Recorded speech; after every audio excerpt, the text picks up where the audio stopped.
and giving them that confidence that he trusts me enough to let me play this game in the finals, and I haven't really played in the whole playoffs, but he's throwing me out here in the finals.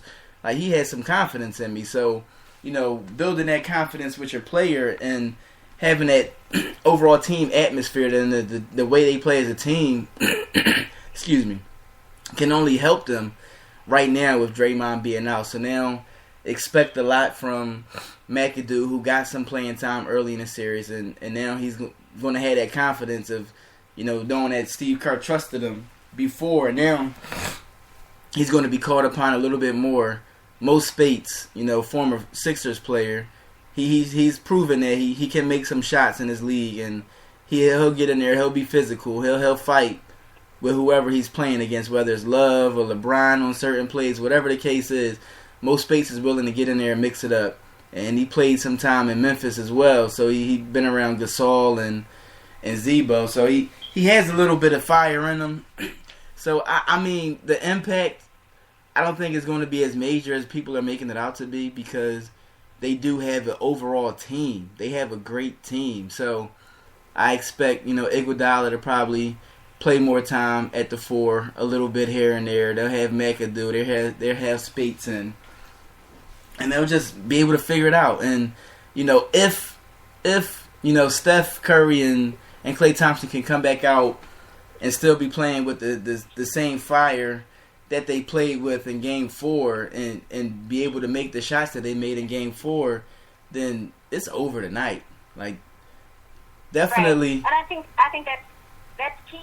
We're talking about one player, but the fact is that if Cleveland continues to play as they have, then they won't be able to beat Sisters of the Ford. So let's be real about this. This is not just about Draymond Green. This is about the Cavs. And which Cavalier team is going to show up tonight? Is it going to be the team that we saw at home, in Game 3 where they blew out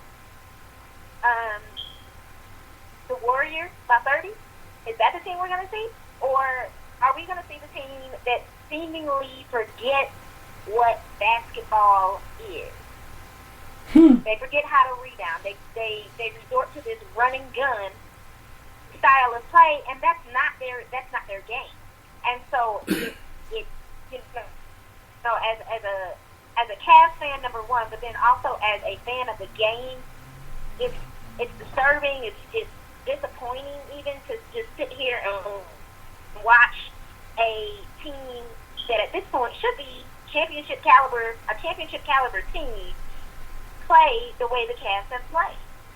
And this is coming from a fan, and I don't, I'm a diehard fan. I believe it ain't over until the first team wins 4 games. That's right, and I mean, looking at how they play, you can't continue playing like this. And I think that in Game 4, I think Tyronn Lue really missed an opportunity to give the Cavs a boost. And I say that because why did you put Kevin Love in that much in Game 4, knowing that Rich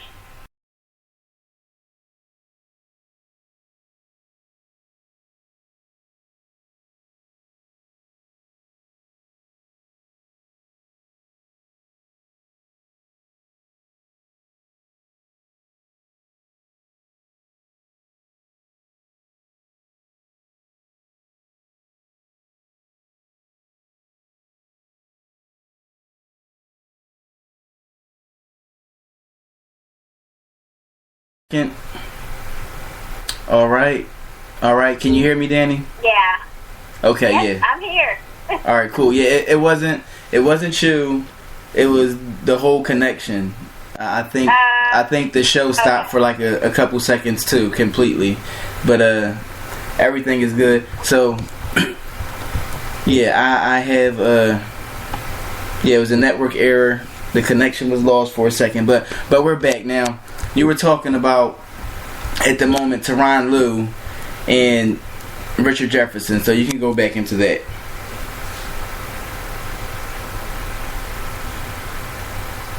Dani, you hear me? You there? Yes. Okay. I'm here. Yeah, I was saying that you were talking about Tyronn Lue at the time and Richard Jefferson. So I started losing you at the beginning of that statement.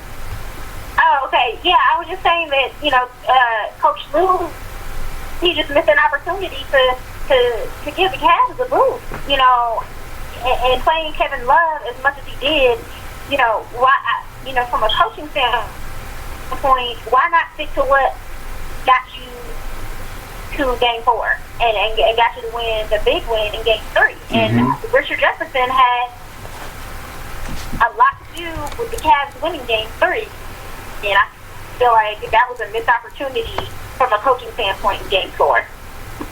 Yeah, I agree with that. And, it's tough, though, when you're a coach in that situation and he's one of the big three, one of your big players, the big money players. The owner is probably in his ear, like, listen, he's healthy, he's cleared, get him out there. But at the same time, I do understand your point.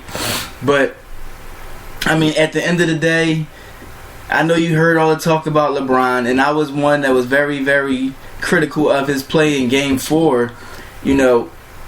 There were a lot of opportunities that he missed. He was being extremely passive in Game 4, and there were a lot of times when he was getting into the paint with ease.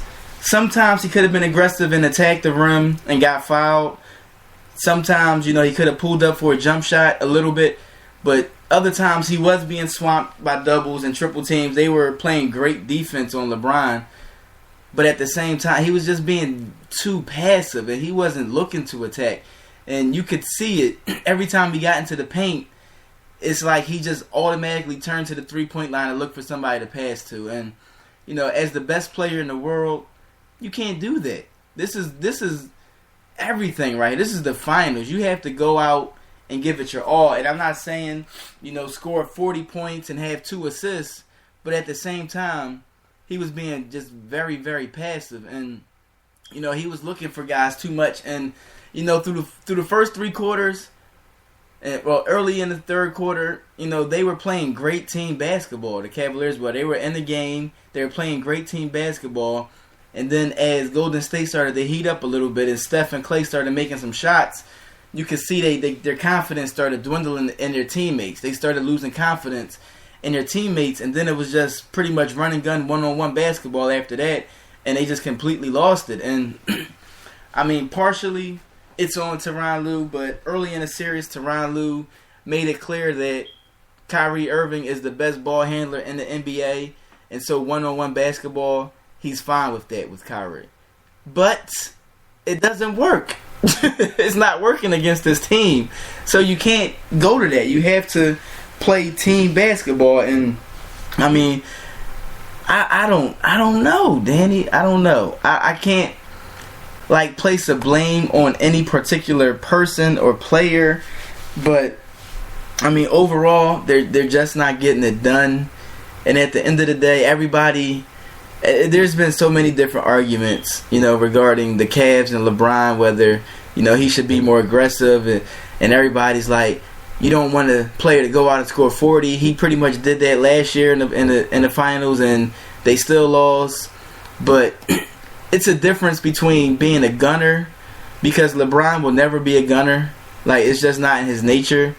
And having the mindset to really take over. And Danny, I want to point out this fact.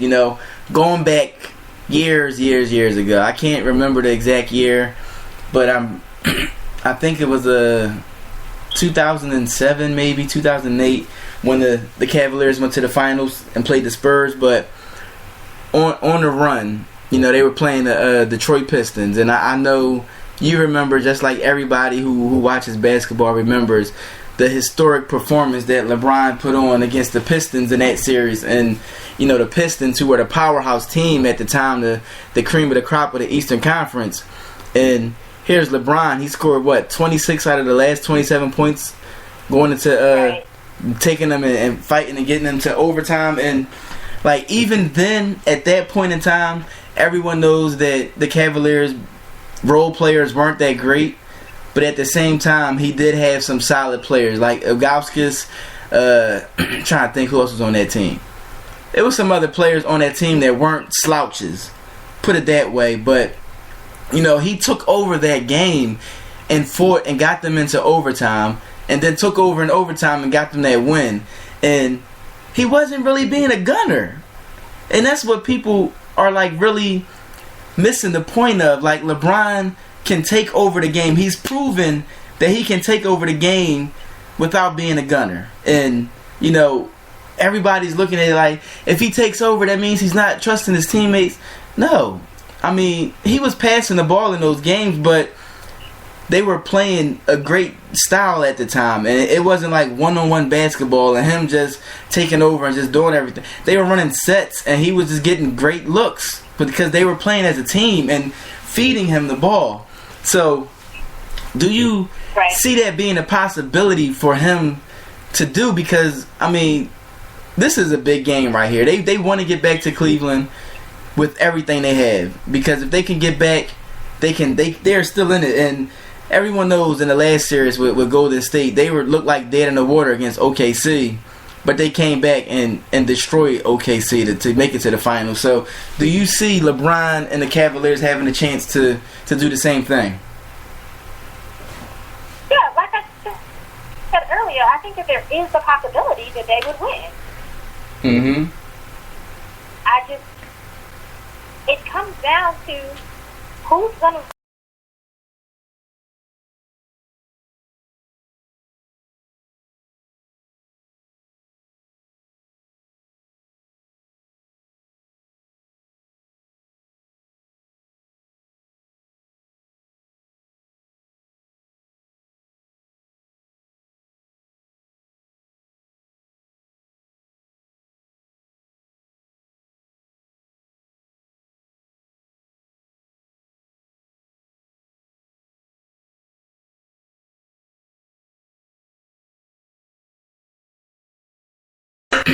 Excuse me. Yeah, so, I don't know. Let me see. Everything looks to be coming in properly. Okay. Everything looks to be good now.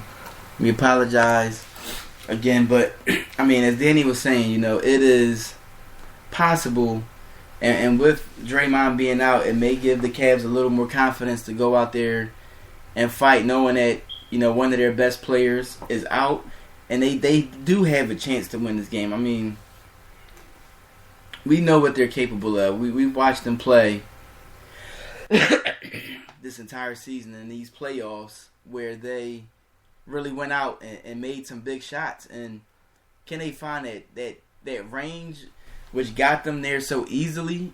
They really relied heavily on the 3-point ball early in the playoffs, and they were knocking down those shots. They were knocking them down at a high percentage, and they haven't been able to do that in these finals. And I mean, Danny made a great point earlier. In Game 3 with Richard Jefferson out there starting for Kevin Love, and the impact that he had on the game.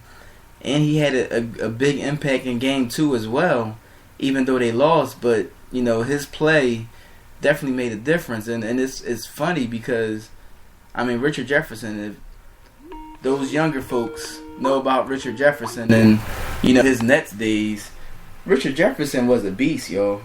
So everybody's seeing this older version of Richard Jefferson and, the old man version, not understanding that Richard Jefferson was one of the top players in this league for years with the Nets, with him and Jason Kidd. But Danny, I'm sorry. We good. We are good now. We're good now. I've been getting on the kids because they keep coming in on this Wi-Fi, and yeah. So we have a lot of kids, y'all. Y'all know that. Lynette and I, we have an awful lot of kids, and there are a lot of devices in the house.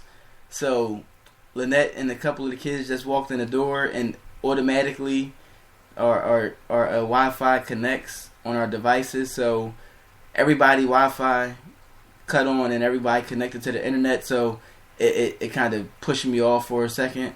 So yeah, I got that straightened out. Sorry, Danny. Sorry.